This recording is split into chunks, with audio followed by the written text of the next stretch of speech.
Welcome back. On January 1st, Adrian Garcia will once again take the oath of office, this time as a Harris County Commissioner whose party is in the majority. That's a very big deal and a big reason why we're welcoming the former sheriff back to the hot seat. Adrian, thanks for coming. You're welcome. Thank you for having me. First of all, congrats. Thank you. This is a big deal because after waging two very hard-fought campaigns that were unsuccessful, you now represent 1 million people in the community you grew up in. What was it like to win? Oh, it was exciting. In fact, in that spirit, I'm wearing my President Bush cufflinks. He gave me these right after my very first campaign on city council. And he asked me, he goes, how many times did it take you? And I said, well, this is my first time. And he was like, well, sit your butt down. I want to know how you did it because it took me a couple of times before it happened for him. Look, all campaigns are what they are. I'm excited, I'm honored, but I'm ready to roll these sleeves up and get to work. There's a lot to be done in Precinct 2.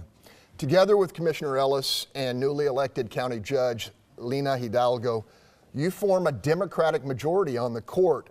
What will that mean in terms of reforms? It's going to mean a great deal. Look, bail reform has probably been front and center for the significant part of the last year and a half. And it's actually been a part of the conversation since I was sheriff with then Senator Rodney Ellis. So this is a major piece. We also have things like healthcare to deal with, the environment, public safety, the use of the flood control dollars that we've been given to make sure we use them wisely and make sure we're using them effectively. You know, much has been said about Lina Hidalgo's youth and lack of experience.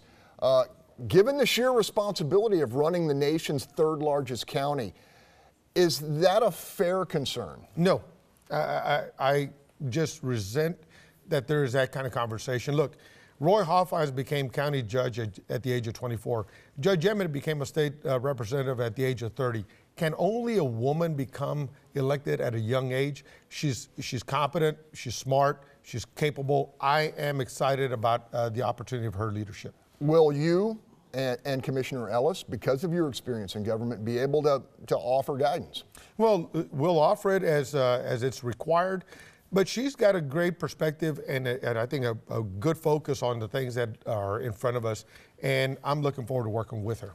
Okay, you ran as a reformer. Flood protection, you mentioned the county's bail bond system, improving services in the largely Hispanic East Side. Will you move quickly? Without a doubt, I'm already working. I'm going to have an incredible team. The community is paying its fair share of dollars. Now it needs to have its fair share of government services and attention, and that's what I'm looking forward to do. So we've got a lot to do. And on flood control, look, $2.5 billion is a lot of money, but it's not a lot of money. So we got to make sure that we're using it wisely. And as we just saw this past weekend, Mother Nature isn't going to give us a reprieve for 15 years until these projects get done. So we got to do them as quickly as possible. As we discussed earlier on the show, Attorney General Ken Paxton has sued the city of San Antonio for what it claims was a failure to enforce SB 4, the ban on so-called sanctuary cities. Do you see this as somehow like a warning shot to other jurisdictions around the state that may have been vocally opposed to SB 4? No, I think that number one, we still have an opportunity to reform SB 4. First of all, I was always against it because you can't take away the policy opportunities from law enforcement leadership that know their communities well. So this is, I think, still politics. But at the end of the day, I think every law enforcement agency across the state of Texas is doing the best thing for its constituents. Sheriff, during your congressional campaign, which I covered, the environment was a major issue for you.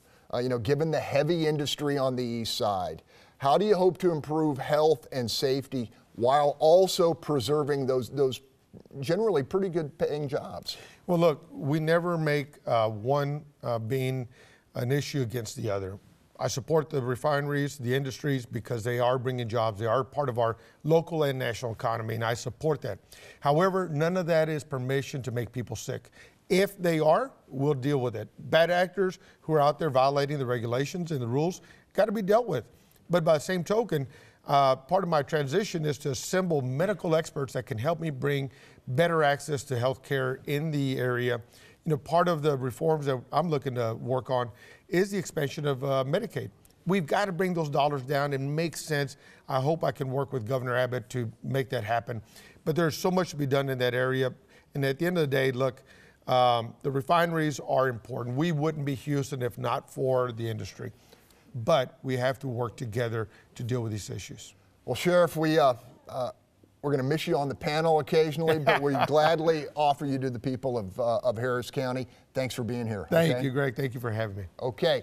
When we come back, a fond and deeply respectful farewell to our 41st president. Our team offers impressions and talks legacy after the break.